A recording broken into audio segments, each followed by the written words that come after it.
Okay, so now that we know how to add images to our objects and to our surface materials here, let's go ahead and take a look at some of the additional features and additional adjustments we can make to that image. So I'm going to click on the image container here, or image item, and if we look down here at the properties panel, we can see all kinds of settings that we can change.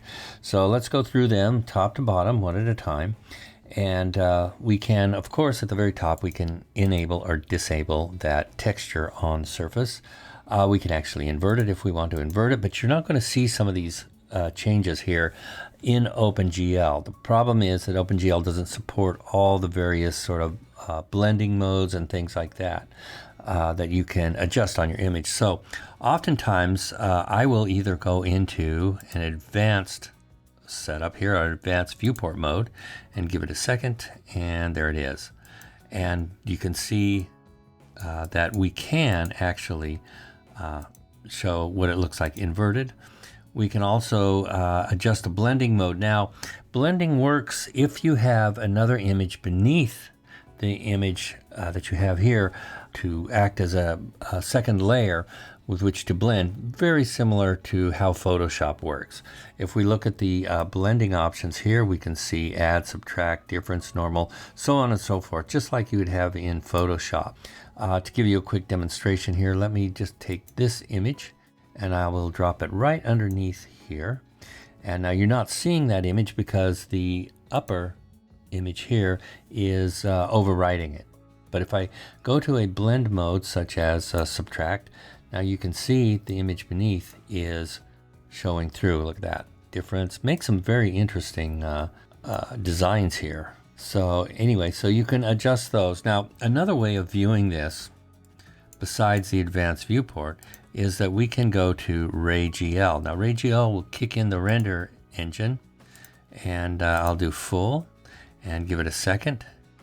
And now we can see that this is actually a rendering that is taking place on screen through the perspective viewport.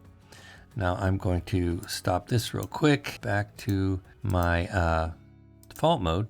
And default is definitely the fastest viewport mode. However, you can also engage the progressive render viewport by clicking that button and clicking the little arrow. And there we go. We actually have a render view that is happening through the lens of the camera. I'll back this off a little bit.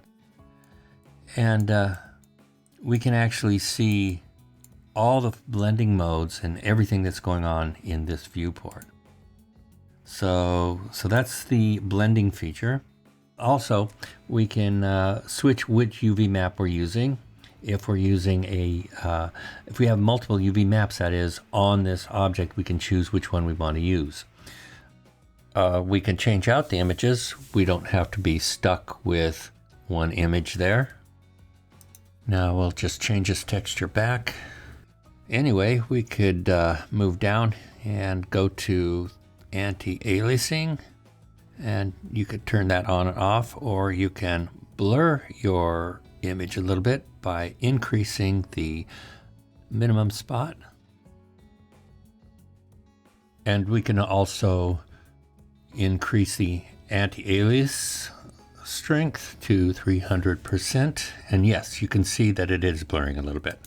So yeah, this is one way to blur your image. Moving down, we see we can adjust the low and high luminance values of an image. And this is very similar to adjusting the levels in Photoshop.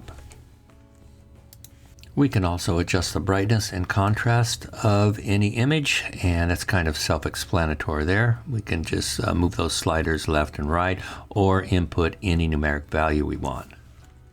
Additional settings below allow us to invert any of the color channels, the red, blue, and green channels. Moving down, we see we can adjust the gamma of the image as well. That's very handy. And we can also select whether to use the alpha channel or not.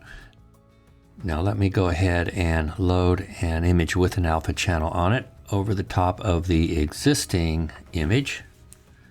So you can see the results. There we are.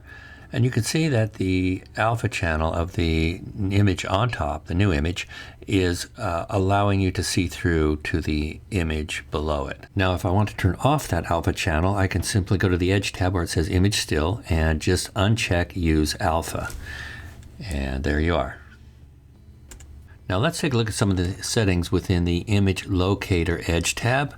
So I'll just click on that, and as you can see, there's all these settings for adjusting the position of that image on your surface.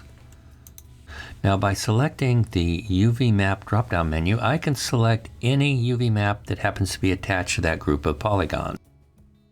As I mentioned earlier, that when you place an image on a UV map, Modo by default uses that full UV coordinate to place that single image on. So if you want to tile a seamless image, you can simply use the horizontal and vertical wrap feature.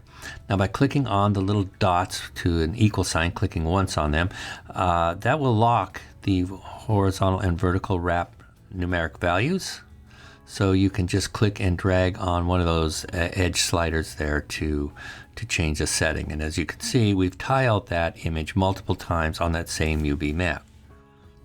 And you can also adjust the rotation of the image on the UV map simply by clicking those little edge sliders on the UV rotation input parameter. And yeah, you can see it rotating.